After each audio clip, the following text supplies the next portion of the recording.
Do you truly know what's unfolding in the Middle East? Join us as we dive into the heart of Israel, Palestine, and the Israel-Palestine conflict in an attempt to uncover the truth, the untold narratives, and the lasting impacts of the recent conflict and the Hamas attacks. Contrary to what most think, this conflict isn't solely about religion or culture. Extremists on both sides fuel hatred. But how did it all begin? And were there chances to end it? Can peace ever be achieved when such deep-seated grievances exist?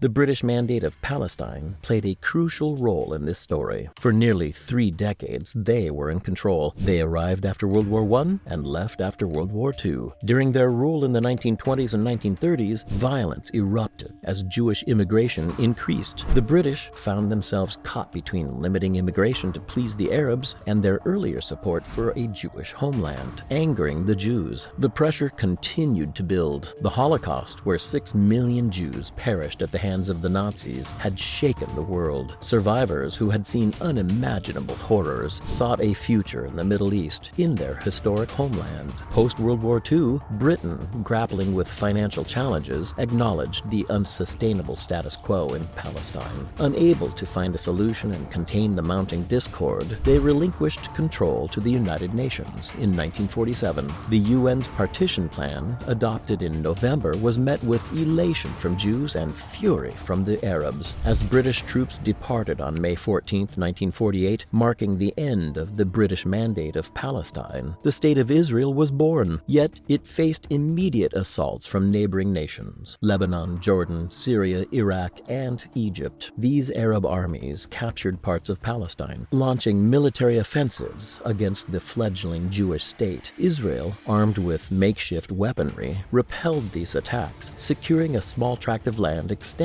into Palestinian territories, albeit still encompassed by hostility. The Six-Day War in 1967 made things even more tense in the region. Israel started the war because they felt threatened by their neighbors and believed that they had a right to strike first. They ended up with control over the West Bank and Gaza Strip, areas that were previously ruled by Jordan and Egypt. This changed the whole region. In 1973, Israel's neighbors surprised them with an attack on Yom Kippur, causing more violence and pressure. Although they eventually went back to the old borders, the war showed Israel they were vulnerable and made them change their strategy. In 1978, Israel and Egypt tried to make peace at the Camp David Accords. Egypt got Sinai back, but Israel kept East Jerusalem, the West Bank, the Golan Heights, and the Gaza Strip, where more than 1 million Palestinian Arabs lived. This was supposed to bring peace, but it led to more conflict. Peace talks began in the 1990s, resulting in the Oslo Accords and the creation of the Palestinian Authority. However, challenges persisted,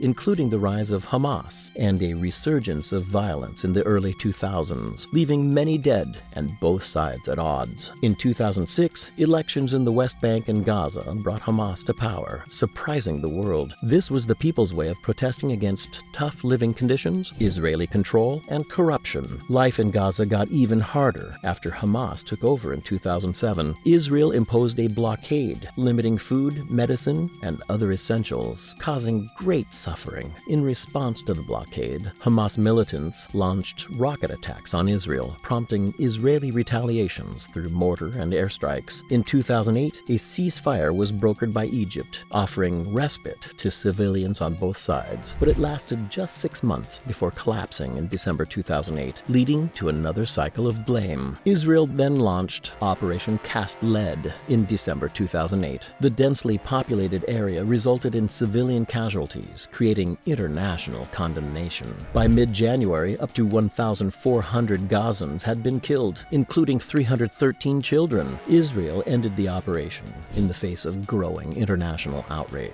Israel's intervention stirred support for Hamas, not only in Gaza but also in the West Bank. Demonstrations for Gaza faced Israeli retaliation and Palestinian Authority crackdowns. Targets included tunnels used for both defense and getting essential goods into Gaza. These tunnels were a lifeline for Gazans. Israel tried to block and destroy the tunnels. In 2012, Hamas got help from Egypt when the Muslim Brotherhood ruled. Goods could flow more easily into Gaza. However, in 2013, the Muslim Brotherhood was overthrown in a coup, leading to a less friendly stance from the new Egyptian government. Egypt's measures to block the tunnels and control the border exacerbated the humanitarian crisis in Gaza. Gaza, the tunnels have remained vital for Gaza's survival, a lifeline for basic necessities in the midst of ongoing conflict and hardship. The underground network that connected Gaza to the outside world faced relentless destruction by 2014. Hamas was in a financial crisis, and the lack of smuggled goods to tax led to the collapse of the government's income. Despite the hardships in Gaza, Hamas remained popular. Their defiance was appealing to many Gazans who blamed Israel and the Palestinian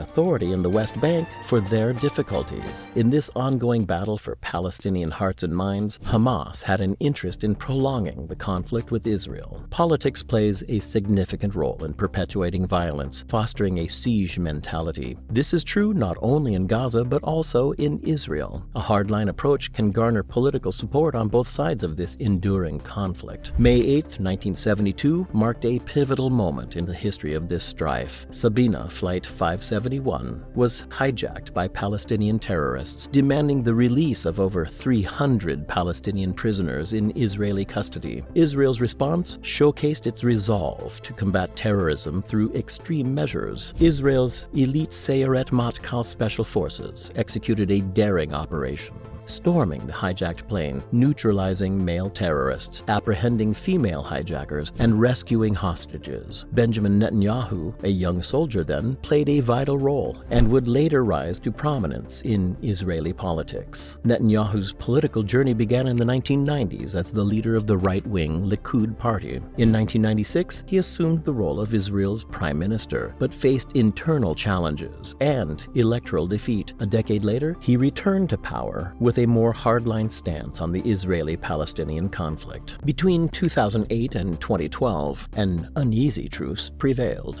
despite sporadic conflicts. In 2012, a drone strike targeted Hamas leader Ahmed Jabari, igniting a full-scale war. Israeli airstrikes pummeled the Gaza Strip, while Hamas responded with rocket attacks. The cycle of violence escalated further with the tragic kidnapping and murder of 3 Israeli teenagers in June 2014. Operation Protective Edge was launched to find those responsible, leading to increased tensions. The Gaza Strip once again became a war zone, with Israel deploying its military assets, including F-16s and drones. The Israeli tactic of sending a knock-on-roof warning missile became a controversial method to alert residents of an imminent threat before their homes were destroyed. The situation in the region remained volatile, with the Israeli-Palestinian conflict showing no sign of a lasting resolution, leaving both sides in a state of ongoing conflict and uncertainty. International efforts to secure a ceasefire faltered in July 2014, leading to a ground offensive. By the end of the 7-week operation, over 2,000 Palestinians had lost their lives, and an alarming number of homes in Gaza had been reduced to rubble. This assault not only severely damaged Hamas, but also had devastating consequences for the entire Gaza Strip. Israel's control over Gaza, including its ability to cut it off from the outside world, became evident. As Israel's elections neared, Netanyahu sought to secure his political leadership by proposing a nationality bill, defining Israel as solely the nation-state of the Jewish people. This stance, rejecting a Palestinian state, resonated with many voters, granting him a 4th term as prime minister. Netanyahu, now in power for a decade, faced domestic hurdles, including a corruption investigation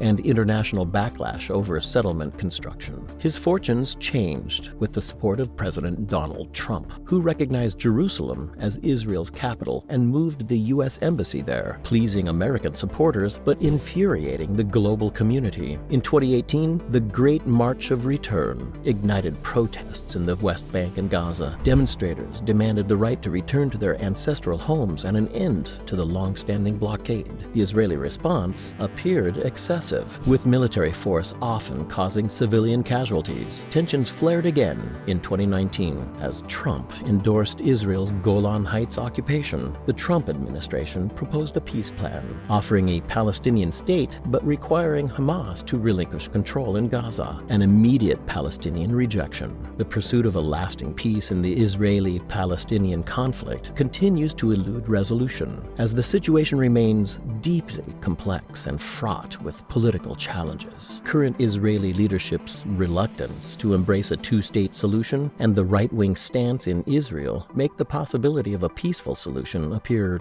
distant. Radical elements thrive in such an environment, further complicating the prospects for lasting peace. We hope this video gave you a better understanding and perspective on the ongoing conflict between Israel and Palestine. These conflicts are deeply troubling and heartbreaking. Our thoughts and prayers go out to all those affected by these difficult times.